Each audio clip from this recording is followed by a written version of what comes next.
கர்த்தர் கொடுத்த அந்த நாளுக்காய் கர்த்தர் நான் நன்றி துதிக்கிறேன், ஸ்தோத்திரிக்கிறேன். ஒவ்வொரு நாளும் ஆண்டவர் நம்மளை நடத்தி வருகிற பாதைகளுக்காக ஆண்டவருக்கு நம்ம நன்றி சொல்லணும். எத்தனையோ இக்கட்டு நேரத்தில் நம்மளை தூக்கி சுமக்கிற நல்ல தகப்பன், நம்மளை அழைச்சவர் உண்மை உள்ளவர். அதுதான் முக்கியமானது. அவர் அழைச்சதுனால நம்மளை எல்லாம் கடைசி வரை என்ன நடத்துவேன்னு சொன்ன ஆண்டவர் நம்மளை நடத்திட்டு வராரு. அதை உங்கள் வாழ்க்கையிலே நீங்கள் அனுபவிச்சிருப்பீங்கன்னு சொல்லி நான் விசுவாசிக்கிறேன். இன்றைக்கி நம்ம அந்த காலத்திலேருந்து ஆச்சரியமான ஒளியில் நம்மளை கொண்டு வந்தவர்.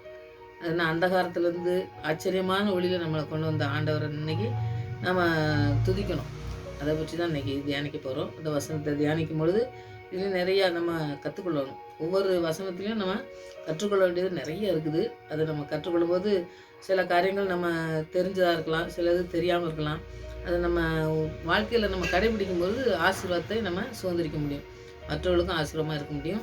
அதுதான் இன்றைக்கி தியானிக்க போகிறோம். ஜெயிப்போம். நல்ல தகப்பனே, உங்களுக்கு நன்றி செலுத்துகிறோம் சுவாமி.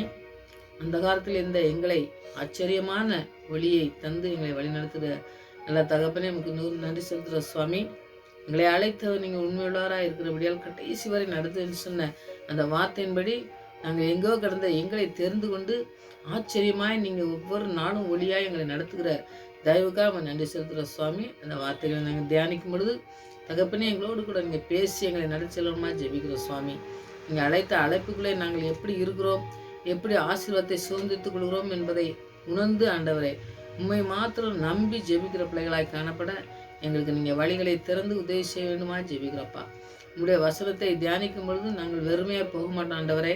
நீங்கள் ஆண்டவரை எங்களுக்கு வைத்திருக்கிற அந்த திட்டங்களை, எங்களுடைய தீர்மானங்களை, சித்தத்தை நாங்கள் அறிந்து கொண்டு வழியிலே செல்ல எங்களுக்கு ஆவியான உதவி செய்யணுமா ஜெபிக்கிறேன். அப்படின்னு நடத்த போவதற்காக நன்றி செலுத்துகிறேன். எங்களை வழி நடத்துகிற ஆவியானவர் எங்களை வழிநடத்தும். இந்த சத்தத்துக்கு நாங்கள் கீழ்ப்படியே எங்களுக்கு உதவி செய்யும். இயேசு ராஜன் நாமத்தில் ஜெபங்களுக்கு நல்ல பிதாவே, ஆமென். ஒரு பாடல் பாடி வசிப்போம்.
முகம் நோக்கி பார்த்தவர்கள் வெட்கப்பட்டு போவதில்லை. உமது திருநாமம் அறிந்தவர்கள் கைவிடப்படுவதில்லை. நம்பினோரை நீர் மறப்பதில்லை. உம்மை தேடி வந்தோரை வெறுப்பதில்லை. நம்பினோரை நீர் மறப்பதில்லை. உம்மை தேடி வந்தோரை வெறுப்பதில்லை.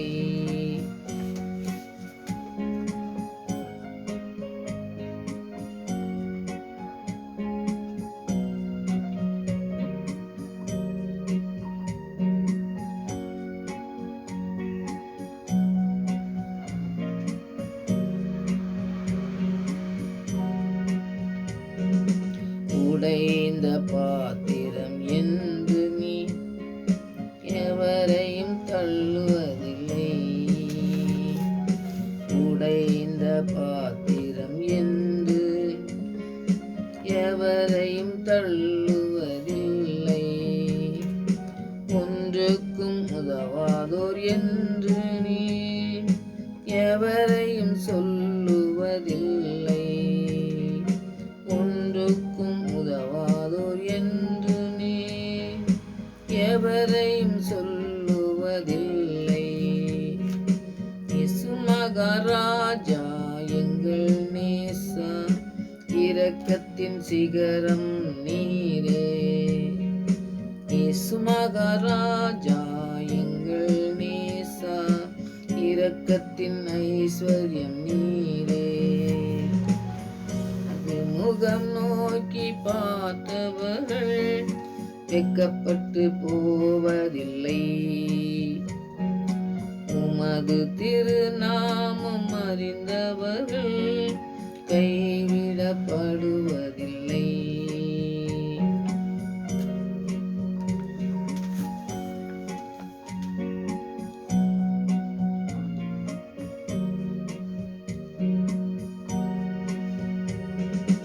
ஏழைகளின் பலன் நீரே, எளியோரின் நம்பிக்கை நீரே. ஏழைகளின் பலன் நீரே, எளியோரின் நம்பிக்கை நீரே. திக்கற்றோர் வேதனை அறிந்து உதவிடும் தகப்பன் நீரே. திக்கற்றோர் வேதனை அறிந்து உதவிடும் தகப்பன் நீரே. இயேசு மகாராஜா எங்கள் நேசா, இரக்கத்தின் சிகரம் நீரே. இயேசு மகாராஜா எங்கள் நேசா, இரக்கத்தின் ஐஸ்வர்யம் நீரே. உமது முகம் நோக்கி பார்த்தவர்கள் வெட்கப்பட்டு போவதில்லை. உமது திருநாமம் அறிந்தவர்கள் கைவிடப்படுவதில்லை. உமது முகம் நோக்கி பார்த்தவர்கள் வெட்கப்பட்டு போவதில்லை. உமது திருநாமம் அறிந்தவர்கள் கைவிடப்படுவதில்லை. நம்பினோரை நீர் மறப்பதில்லை. உம்மை தேடி வந்தோரை வெறுப்பதில்லை. நம்பினோரை நீர் மறப்பதில்லை. உம்மை தேடி வந்தோரை வெறுப்பதில்லை.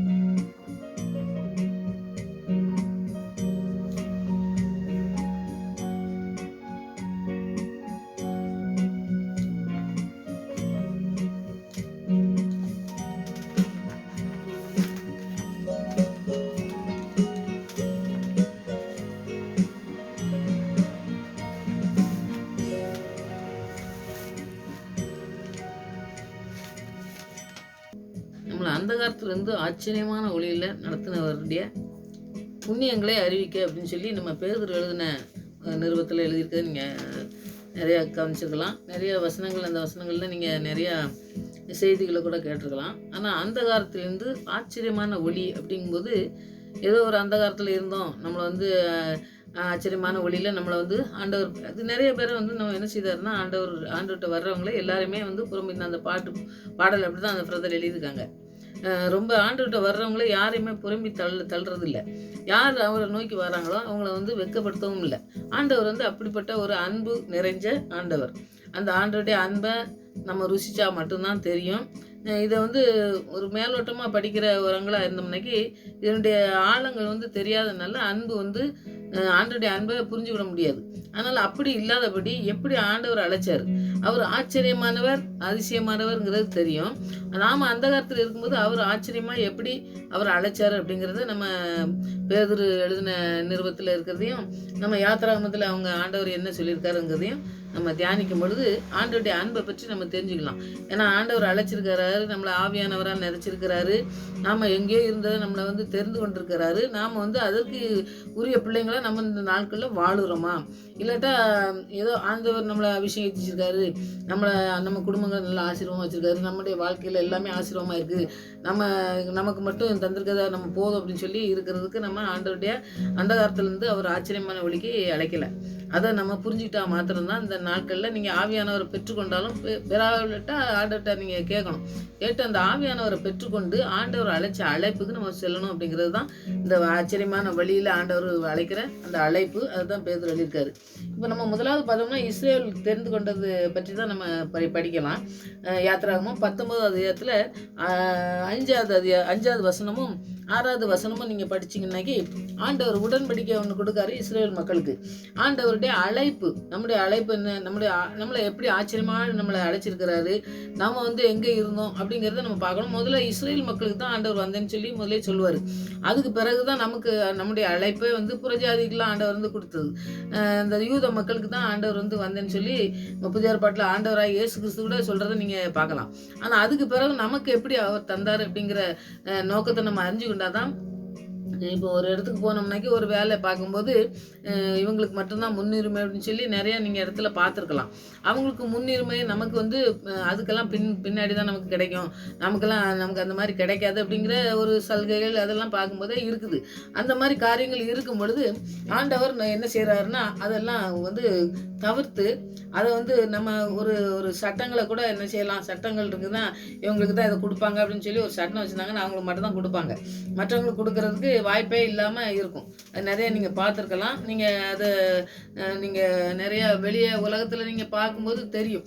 நிறைய பக்கத்துலேயே நீங்கள் அனுபவப்பட்டுறது தான். அதனால் அதை நான் ரொம்ப சொல்லலை. இது பார்த்தீங்கன்னாக்கி ஆண்டவருடைய அழைப்பு என்னென்னா இஸ்ரேல் மக்களை முதலாவதே ஆண்டவர் சொல்லிட்டார். உடன்படிக்கை கொடுத்து அவங்கள நான் ஆசீர்வதிப்பேன்னு சொல்லி ஆண்டவர் சொன்னதுனால அவருடைய உடன்படிக்கை வார்த்தை மாறாதவர். அப்போ நம்முடைய வாழ்க்கையில் எப்படி இருக்கிறாரு அப்படிங்கிறத நம்ம பார்க்கணும். இப்போ இஸ்ரேல் மக்களுக்கு ஆண்டவர் சொன்னதை அப்படியே நடத்திட்டே வந்தார். அவங்க எப்படி தவறி போனதுனால நமக்கு அந்த புறஜாதிகளுக்கு ஆண்டவர் தந்தார் அப்படிங்கிறத நம்ம தியானிக்கும். இந்த 19வது 5:6 நீங்கள் படிச்சிங்கன்னா அந்த 19வது ஃபுல்லாக படிங்க. நீங்கள் அந்த 5வது இப்பொழுது நீங்கள் என் வாக்கை உள்ளபடி கேட்டு என் உடன்படிக்கையை கை கொள்வீர்களானால் சகல ஜனங்களிலும் நீங்களே எனக்கு சொந்த சம்பத்தாய் இருப்பீர்கள். பூமி எல்லாம் என்னுடையதுங்காரு. அப்போ பூமியில் இருக்கிறது எல்லாமே என்னுடையது. ஆனால் என்ன செய்வார், எனக்கு சொந்த பிள்ளைங்களா மாறுவீங்க, எனக்கு பிரியமான பிள்ளைங்களாக நீங்கள் மாறணும், அவருக்கு பிரியமான பிள்ளைகளாக மாறணும், அவருக்கு சொந்த பிள்ளைகளாக இருக்கணுங்கிறது தான் ஆண்டவருக்கு ரொம்ப. நம்ம பாருங்கள், நம்முடைய வாழ்க்கையில் நிறைய காரியங்கள்லாம் நம்ம சொந்த விருப்பத்தின்படி எடுக்கும் பொழுதே ஆண்டவர் சொந்தம் இல்லைன்னு தான் நம்ம தீர்மானிச்சிடணும். அப்போ இது அந்த காலத்திலிருந்து ஆச்சரியமான வழின்னா ஆச்சரியமானவர் நம்மளை நடத்திருக்கிறாரு. நாம் எப்படி இருக்கணும், நம்ம எப்படி இருந்தோம், எப்படி நம்மளை கொண்டு வந்திருக்கிறாரு, நம்ம எப்படி ஆண்டவருக்கு அவருக்கு நமக்கு அவருடைய அன்பை நம்ம எப்படி உணர்ந்து கொண்டு நம்ம வாழணுங்கிறத அந்த இஸ்ரேல் மக்களுக்கு ஆண்டவர் சொல்லும் பொழுது அவங்க அந்த காரியத்தை செய்யவே இல்லைன்னு சொல்லி நம்ம பார்க்கலாம். நீங்கள் எனக்கு ஆசாரியர் ராஜ்யமும் பரிசுத்த சாதியுமாய் இருப்பார்கள் என்று ஆண்டவர் சொல்கிறத நம்ம பார்க்கோம். இந்த 2 வசனத்தையும் அதுதான் சொல்கிறாரு. இஸ்ரேல் புத்திரரோடு சொல்ல வேண்டிய வார்த்தைகள் சொல்கிறாரு. இஸ்ரேல் மக்கள்கிட்ட நீ சொல்லு, உடன்படிக்கைப்படி நீ நடந்தீங்கன்னா எனக்கு சொந்த சம்பத்துங்காரு. அப்புறம் பார்த்தீங்கன்னாக்கி ஆசாரிய கூட்டமும் பரிசுத்த ஜாதியமாக இருப்பீங்கன்னு சொல்கிறாரு. அவர் பரிசுத்தமாக இருக்கணும், அவருடைய ராஜ்யத்துக்கு சொந்தமான பிள்ளையாக இருக்கணுங்கிறது தான் இஸ்ரேல் மக்களுக்கு அவர் சொல்கிற காரியத்தை சொல்கிறாரு. இஸ்ரேலை தெரிந்து கொண்ட போதே அவங்க சொந்த சனமாக தெரிந்து கொண்டாரு. அப்போ அது அவர் மீது வைத்துள்ள இந்த திட்டம், அவர் ஒரு திட்டம் வச்சிருந்தாரு இஸ்ரேல் மக்கள் மீது. அதை நிறைவேற்றணும்னா கீழ்ப்படுதலை எதிர்பார்த்தாரு. அவங்க கீழ்ப்படியணும். அப்போ கீழ்ப்படியாகும் போது அந்த உடன்படிக்கையை அவங்க மீறி போவாங்க. அப்போ ஆண்டவர் கொடுக்குற அந்த வார்த்தை கீழ்ப்படியாதபடி நடக்கும் பொழுது தான் இஸ்ரேல் மக்கள் புறா நிறைய பேர் அழிஞ்சு போனாங்க. 2 பேர் தான் போனாங்கன்னு சொல்லி நம்ம இங்கே பார்க்கலாம். அப்போ அடிமைத்தனத்திலேருந்து ஆண்டவர் எவ்வளோ பெரிய அடிமைத்தனத்தில் நம்ம இருந்தோம், அதுலேருந்து நம்மளை ஆண்டவர் கொண்டு நம்மளை சேர்த்துருக்காரு. இப்போ நல்ல கானான் தேசத்தில் நம்ம கொண்டு வந்து விட்டுருக்கிறாரு. அந்த இடத்துல கீழ்ப்படியணும் அப்படிங்கிற ஒரு காரியத்தை செய்யவே இல்லை, அவங்க செஞ்சாங்கன்னு சொல்லி நம்ம பார்க்கோம். ஆண்டவர் கீழ்ப்படுதலை எதிர்பார்த்தாரு. அப்போ அவங்க மேலே நம்ம மேலேயும் ஒரு திட்டம் வச்சுருப்பார். நம்மளை அழைக்கும் போது ஒரு திட்டம் வச்சுருக்கிறாரு. நம்மளை பரிசுத்தமாக வாழ வைக்கணும், நமக்கு சொந்த பிள்ளையாக மாற்றிருக்கணும். அப்படி அவர் எப்பவுமே பார்த்தீங்கன்னாக்கி நம்ம பிள்ளைங்கள்லாம் நம்ம பார்க்கும்ல, நம்ம பிள்ளைங்க நம்ம சொல்கிறத கேட்கணும், நமக்கு சொந்த பிள்ளைங்க. மற்ற பிள்ளைங்களை நம்ம நிறைய பிள்ளைங்களை நம்ம நேசிக்கலாம். ஆனால் சொந்த பிள்ளைங்களை இன்னும் அதிகமாக வந்து உரிமை பாராட்டி செய்வாங்கங்கிறத நம்ம பார்ப்போம். அப்போ உலகத்திலே அப்படி இருக்கும் பொழுது ஆண்டவர் வந்து செய்தாருன்னா, ஆண்டவர் தெரிந்து கொண்டவுடனே ஏன் பிள்ளையா இருக்கணும், ஏன் பரிசுத்த பிள்ளையா, எனக்கு சொந்தமான பிள்ளையா இருக்கணும், எனக்கு தான் சொந்தம் அப்படிங்கிறாரு. இது வந்து ஒரு நம்ம வெளிப்புறமாக நம்ம தோற்றத்தில் பார்க்கும் பொழுது இது சுயநலமாக இருக்குது. ஆனால் வந்து பார்த்தீங்கன்னாக்கி அது சுயநலம் கிடையாது. நம்ம வந்து ஆண்டவருக்கு சொந்தமான பிள்ளையாக இருக்கும் பொழுது, அந்த பரிசுத்தமாக இருக்கும் பொழுது நிறைய வந்து அவர் ஆண்டவருடைய பிள்ளையாக நம்ம மாறுறதுக்கு நிறைய அநேக பிள்ளைகளை மாற்றுறதுக்கு நம்மளை பயன்படுத்துகிறவராக இருக்காரு. அப்போ நம்ம அதுக்கு அர்ப்பணித்து ஜெபிக்கணும். ஜெபித்து ஆண்டவருடைய வார்த்தை கீழ்ப்படியணும் அப்படிங்கிறது தான் ஆண்டவர் சொல்கிற காரியம். அதுக்கு கீழ்ப்படியும் போது உங்களுக்கு நான் எவ்வளோ காரியங்களை நான் கற்றுக் கொடுப்பேன், நான் உங்களுக்கு நிறைய திட்டங்கள் வச்சுருக்கேன்னு சொல்லி ஆண்டவர் சொல்கிறத மீறி இவங்க இருக்கிறதுனால அந்த நன்மையை வந்து அடையாமல் போகிறாங்க. இந்த அடிமைத்தனத்துலேருந்து வந்த இந்த விடுதலை செஞ்சாலும் ஆண்டவர் வந்து அவருடைய அன்பையும் அவர் செஞ்ச எவ்வளோ அன்பு காட்டினாரு, நம்மளை எவ்வளோ கர்சனையாக நம்மளை நடத்தினார், ஒரு குறைவு இல்லாமல் நடத்தினாருங்கிறத நினச்சி பார்க்காம அவங்க என்ன செய்கிறாங்கன்னா, இதயத்தில் ஆழத்துலேருந்து ஆண்டவருக்கு நன்றி சொல்லாமல் கீழ்ப்படியாமல் எல்லாரையும் விட்டு எல்லாவற்றையும் இழந்து போகிற காரியங்களை நம்ம பார்க்கும், மரித்து போகிறாங்கன்னு நம்ம பார்க்கும். அப்போ கீழ்ப்படியாத போது என்ன செய்கிறாங்கன்னா, அவங்க ஆண்டவருடைய உடன்படிக்கைக்கு மீறி போய் அவங்களுடைய வாழ்க்கையில் எல்லாவற்றையும் இழந்து போகிறத நம்ம பார்க்கும். அந்த இழந்து போனதை மீட்டு கொண்டார் ஆண்டவருடைய இயேசு வந்த பிறகு. பார்த்தீங்கன்னாக்கி எல்லாவற்றையும் இழந்தது போனதை நமக்கு தர்றதுக்கு தான் ஆண்டவர் இயேசு கிறிஸ்து வந்தார். அப்போ இழந்து போனதை மீட்டுக் கொள்வதற்கு நாம் ஆண்டவர் இஸ்ரேல் மக்கள் கீழ்ப்படியாத போது ஆண்டவர் புறஜாதிகளுக்கு அந்த ஆசீர்வாதத்தை கொடுக்கறதுக்காக ஆண்டவர் வந்து நிறைய காரியத்தை கற்றுக் கொடுத்தாரு. அவங்க வந்து மீறி நடக்கும் பொழுது ஆண்டவர் வந்து கடைசி அவர் நீதிபதியாக இருக்கிறதுனால, அவர் நியாயாதிபதியாக இருக்கிறதுனால அந்த காரியங்களை நமக்கு, அதாவது எங்கேயோ கடந்த நம்மளை வந்து தெரிந்து கொண்டார். இன்றைக்கெல்லாம் பார்த்தீங்கன்னா நம்ம யூதர்கள் கிடையாது, ஆனால் நம்மளை கொண்டு என்ன செய்கிறாருன்னு பாருங்கள். ஆண்டவர் பேதுருவை கொண்டு எழுதி வச்சிருக்கிற காரியத்தை நீங்கள் படிச்சிங்கன்னா 1 பேதுரு 2:9 வசனத்தை பார்த்தீங்கன்னா, நீங்களோ உங்களை அந்த காலத்தின்று தம்முடைய ஆச்சரியமான ஒளிநிலத்துக்கு அழைத்தவருடைய புண்ணியங்களை அறிவிக்கும்படிக்கு தெரிந்து கொள்ளப்பட்ட சந்ததியாயும் ராஜரீகமான ஆசாரிய கூட்டாயும் பரிசுத்த ஜாதியாயும் அவருக்கு சொந்தமான ஜனமாயும் இருக்கிறீர்கள் அப்படின்னு சொல்லி அவர் சொல்றதை நீங்க பார்க்கலாம். அந்த வசனத்தை நீங்க படிக்கும்போது, இந்த வசனத்தை படிக்கும் பொழுதே பார்த்தீங்கன்னாக்கி, நீங்களோ உங்கள் அந்த காலத்தினின்று, நீங்க அந்த காலத்துல இருந்தீங்க, நான் ஆச்சரியமான ஒளிநிலத்துக்கு வரவழைச்சு நான் அவங்கள வந்து நினைச்சினேன், நான் செஞ்ச காரியங்களை நான் என்ன செஞ்சேன் உங்களுக்கு, நான் இஸ்ரேல் மக்களுக்கு உடன்படிக்கை கொடுத்தேன், அவங்க கீழ்ப்படியாமல் மரித்து போனாங்க, உங்களை நான் அழைச்சேன், நீங்கள் அந்த காலத்தில் இருந்தீங்க, நான் உங்களை அழைச்சி கொண்டு வந்ததை நீங்கள் வந்து அந்த புண்ணியத்தை அறிவிக்கணும், ஆண்டவர் செஞ்ச காரியங்களை நீங்கள் அறிவிக்கணும் அப்படிங்கிறது. அதுதான் சுவிசேஷத்தை சொல்லணும்னு சொல்றாரு பார்த்தீங்களா. அந்த மாதிரி காரியங்களை நம்ம செய்யணும்னு சொல்லி சொல்கிறாரு.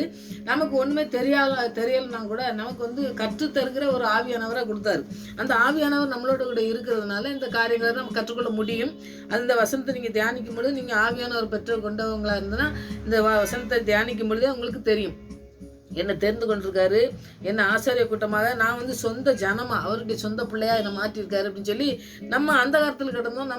நமக்கும் ஆண்டவருக்கும் சம்மந்தம் இல்லாமல் இருந்த நம்மளை தெரிந்து கொண்டாருன்னா, அந்த இஸ்ரேல் மக்கள் மேலே எப்படி உடன்படிக்கையை கொடுத்தாரோ அது மேலே நமக்கும் உடன்படிக்கையை தந்து நம்மளை நடத்துகிற தேவனாக இருக்கார். நம்மளோட கூட பேசுகிறாரு. இந்த நாட்களில் நம்மளோட பேசுகிறத நம்ம உணர முடியும். நம்மளோட கூட அந்த வார்த்தையின் மூலமாக நம்மளோட கூட இடைபடுகிறத நம்ம பார்க்க முடியும். அப்படி நம்மளை வந்து அந்த ஆச்சரியமான வழியில் நம்மளை நடத்துகிறாரு.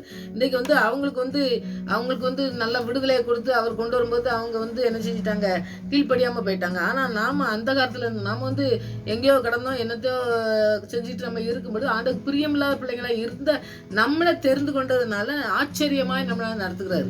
நம்மளை வந்து ஒவ்வொரு நாளும் நீங்கள் பார்த்தீங்கன்னாக்கி ஆச்சரியமாக நடத்துகிறத பார்க்கும் பொழுது ஆண்டவருடைய அன்பை நம்ம வந்து ருசிக்கும் பொழுது, அதை வந்து நம்ம ஆண்டவருடைய அன்பை ருசிக்கிறது மாத்திரமல்ல, அவருடைய சொந்தமான பிள்ளையாக இருக்கும், பரிசுத்த பிள்ளையாக இருக்கும். அந்த பரிசுத்தத்தை நம்ம மற்றவங்களுக்கு கற்றுக் கொடுக்குற பிள்ளைங்களா இருக்கணும் அப்படிங்கிறது தான் இந்த காரியத்தை செய்யணும். நமக்கு மற்றும் சொந்தம் இல்லை, ஆண்டவர் வந்து எல்லாருக்கும் சொந்தமான காரியங்களை எல்லாத்துக்கும் சொல்லி என்னுடைய அன்பை ருசிச்சதுனால அந்த அன்பை மற்றவங்களுக்கு சொல்லு அப்படின்னு தான் சொல்றாரு.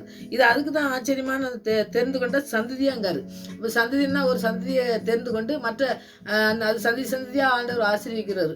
அப்போ நமக்கு மாத்திரம் ஆசீர்வாதம் இல்லை, மற்ற பிள்ளைகளுக்கும் நம்ம சொல்லுற பிள்ளைங்களா இருக்கணுங்கிறது தான் நம்ம புதிய ஏற்பாட்டில் ஆண்டவராக இயேசு கிறிஸ்து வந்து சிலுவையில் மரித்து அவர் உயிர்த்தெழுந்ததுனால இருக்கிறதுனால அந்த அன்பு தான் நம்ம முன்னாடி நம்மளுக்கு சொல்லுது. அந்த 10வது வசனத்தை நீங்கள் படித்து பார்த்தீங்கன்னா 1 பேதுரு 2:10 படிச்சிங்கன்னா, முன்னே நீங்கள் தேவனுடைய ஜனங்களாக இருக்கவில்லை, இப்பொழுதோ அவருடைய ஜனங்களாக இருக்கிறீர்கள்.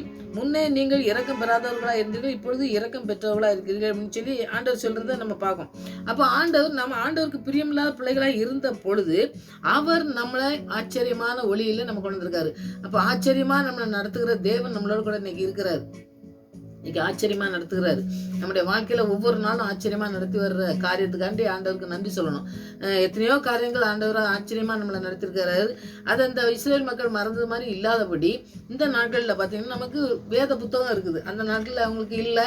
ஆனால் இந்த நாட்களில் நமக்கு வேத புத்தகத்தை ஆண்டவராக இயேசு கிறிஸ்து நம்முடைய ரத்தத்தினால் சேர்ந்தப்பட்டு நமக்கு ஒரு உடன்படிக்கை பண்ணி ஆவியானவரை நமக்கு தந்திருக்கிறார். அப்படிப்பட்ட ஆவியானவரை பெற்றுக்கொண்டு நம்ம அந்த ஆச்சரியமான ஒளியில் நடத்துகிற அன்பை நாம மாத்திரம் ருசிக்கிறது இல்லை, மற்றவங்களுக்கு கொடுக்குற பிள்ளைங்களா நம்ம இருக்கிறதுக்கு ஆண்டவருடைய வசனம் நமக்கு சொல்கிற காரியங்களை நம்ம செய்யணும். இப்போ நம்ம இரக்கம் பெற்றிருக்கோம், அப்போ அதனால மற்றவங்களுக்கு இரக்கம் பாராட்டணும். அதில் எத்தனை காரியங்கள் நம்ம ஆண்டவர்கிட்ட அந்த ஜெபித்து நம்ம செய்கிறது இது செய்யணும்.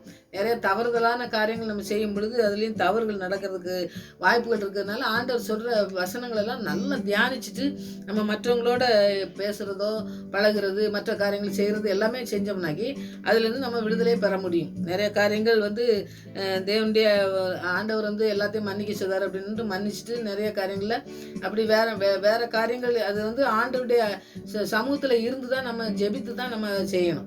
அதில் நிறைய காரியங்கள் நம்ம கற்றுக்கொள்ள முடியும். வாழ்க்கையில் நம்ம அந்த வாழ்க்கையில் அந்த அனுபவத்துக்குள்ளே போனால் தான் தெரியும். இதை சொல்லும் பொழுது நமக்கு என்ன இப்படி சொல்கிறாங்க, இதெல்லாம் நம்ம கரெக்டாக அப்படின்னு சொல்லி ஒரு வேளை யோசனை பண்ணதுக்கு தோணும்.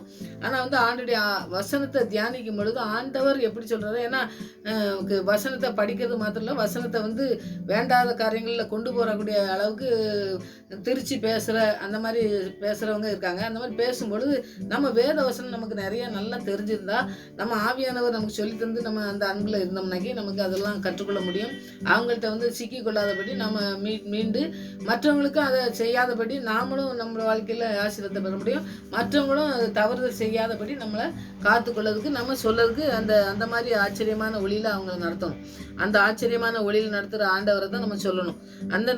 அதை தான் நம்ம இன்னைக்கு படிக்கும். இஸ்ரேல் மக்களுக்கு உடன்படிக்கை கொடுத்திருந்தாருல ஆசாரிய கூட்டம்னு சொல்லி, அப்படி பரிசுத்த ஜாதி அப்படின்லாம் சொல்லியிருந்தாருல, அதுக்கு கீழ்ப்படியாதனால கர்த்தர் வாக்குறுதியை அவங்க அடையாமல் போகிறதுனால இப்போ நமக்கு தந்துட்டார். இப்போ விசுவாசிகள் நமக்கு தந்திருக்காரு. எல்லா ஆவியானவர் பெற்ற எல்லாருமே பாருங்கள் ஊழியம் செய்யணும் அப்படிங்கிறது தான் ஆண்டவருடைய நோக்கம். ஆண்டவர் அழைச்சிருந்தாருனாக்கி ஆண்டவர் ஏதோ செய்வார், அதுக்கு பிறகு தான் போகணும் அப்படின்னு சொல்லிலாம் கிடையாது. ஆவியானவர் இருந்தாருனாக்கி எல்லாருக்குமே அந்த அதிகாரத்தை கொடுத்துருக்கிறாரு. நிறைய காரியங்கள் பார்த்திங்கன்னாக்கி செய்தி கொடுக்கும்போதோ என்னமோ அதெல்லாம் அவங்களுக்கு ஒரு வரம் கொடுத்தா தான் செய்யணும் அப்படின்னு சொல்லி அந்த மாதிரிலாம் ஒன்றும் ஆண்டவர் சொல்லவே செய்யலை. ஆவியானவர் இருக்கும்பொழுது ஆவியானவர் நீங்கள் தாவீதை எடுத்துக்கிட்டீங்கன்னா தாவீதை சாமுவேல் அபிஷேகம் பண்ணும்போது ஆவியானவர் வர்றாரு. அப்போவே அவர் அந்த பிசாசு பிடிச்ச சவுலுக்காண்டி வாசிக்கும் பொழுது பிசாசு போகிறான்னு சொல்லி போட்டிருக்கு. அப்போ பிசாசு துறதுக்கு அதுக்கு இதுக்குள்ள அந்த மாதிரி தனி வரங்கள் கிடையாது.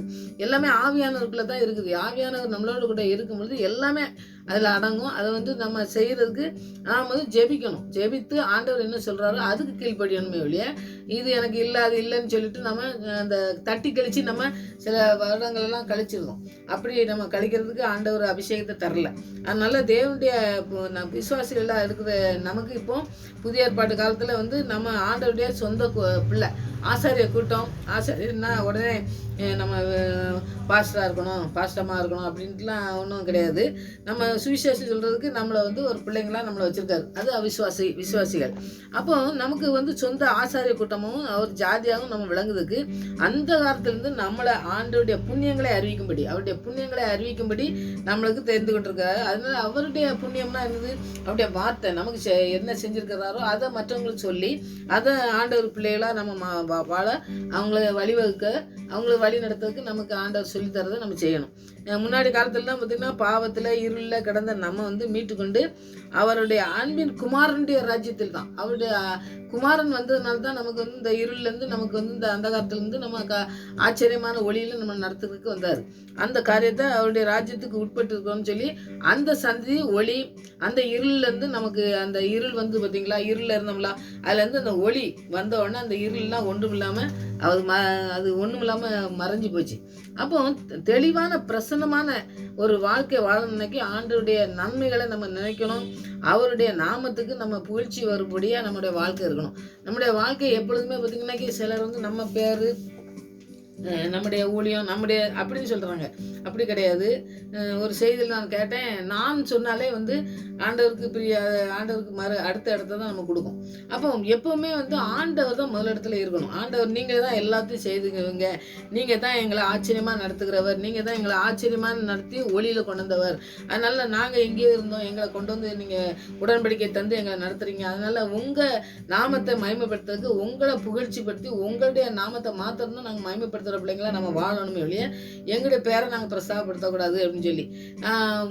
அது வந்து ரொம்ப முக்கியமானதுங்க. அது நீங்கள் யார்கிட்டையும் பேசும்போது கூட என்ன நம்ம பழகும்போது நம்ம ஆண்டவரை பற்றி சொல்லும் பொழுதோ எப்பவும் ஆண்டவருடைய நாமத்தை மகிமைப்படுத்துகிற பிள்ளைகளாகவே நம்ம இருக்கும் பொழுது, ஆண்டவர் மாத்திரம் மகிமைப்படுத்துகிற பிள்ளைகளாக இருக்கும்போது நம்முடைய வாழ்க்கையில் எல்லாவற்றையும் ஆண்டவர் பார்த்துக்கொள்வார். அதனால் நம்முடைய வாழ்க்கையில் எல்லாமே வந்து அவருக்கு தான் முதலிடமாக இருக்கணும் அப்படிங்கிறத நீங்கள் முதலாவது தெரிஞ்சுக்கொள்ளுங்க. அதை வந்து நீங்கள் செய்யும் பொழுது ஆண்டவர் ஆச்சரியமாக நம்மளை நடத்தி ஒளியின் பிள்ளையாக நம்மளை நடத்த வல்லமுள்ள தேவர். எந்த அத்தகாரமாக இருந்தாலும் சரி அதுலேருந்து நம்மளை ஆச்சரியமான ஒளியில் நடத்திருக்கிறதுக்கு நம்மளை தேர்ந்தெடுத்திருக்கிறாருங்கிற ஒரு உறுதியான விசுவாசத்தோடு நம்ம ஜெபிப்போம். இன்னைக்கு ஆண்டவர் பெரிய காரியங்களை நம்மளை கொண்டு செய்வார்.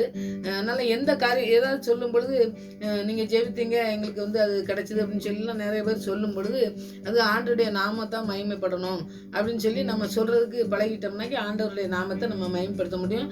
நிறைய காரியங்கள் பிசாசானவன் நம்முடைய பேரை மேன்மைப்படுத்துறதுக்கு நிறைய காரியங்கள் இடையில சொருவி நம்மளை தான் சொல்லணும் அப்படிங்கிற ஒரு காரியத்தை வந்து எல்லாருக்குமே ஒரு பெருமைன்னு ஒன்று வரும்ல, அந்த மாதிரி வந்துட்டுனாக்கி நம்ம வந்து அதுக்கு எதிர்த்து நிற்கக்கூடிய ஒரு ஆவியானவரை நம்ம பெற்றுக்கொள்ளணும்.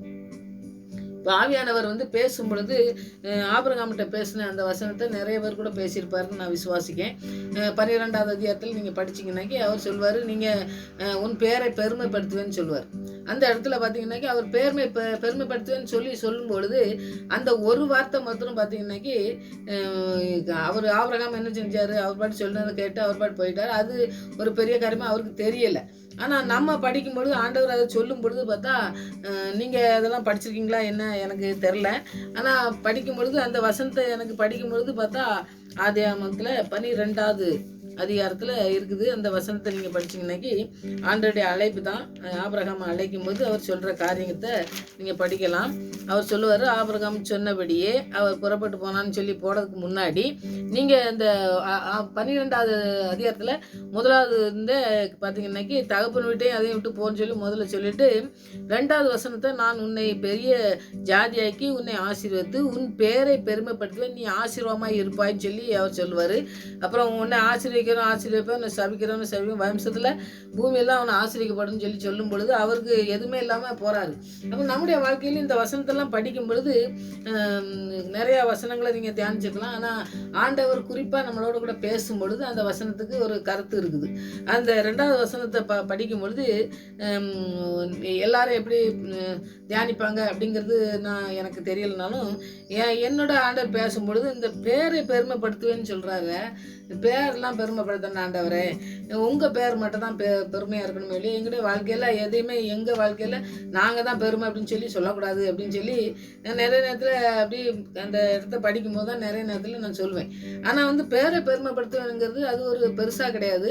ஆண்டவருடைய நாம மகிமைப்பட்டு அந்த இடத்துல அவனுக்கு என்ன செஞ்சுருக்காரு அப்படிங்கிற ஆபிரகாம் அதை படிக்கும்பொழுது தெரிஞ்சுக்கிட்டேன் நான்.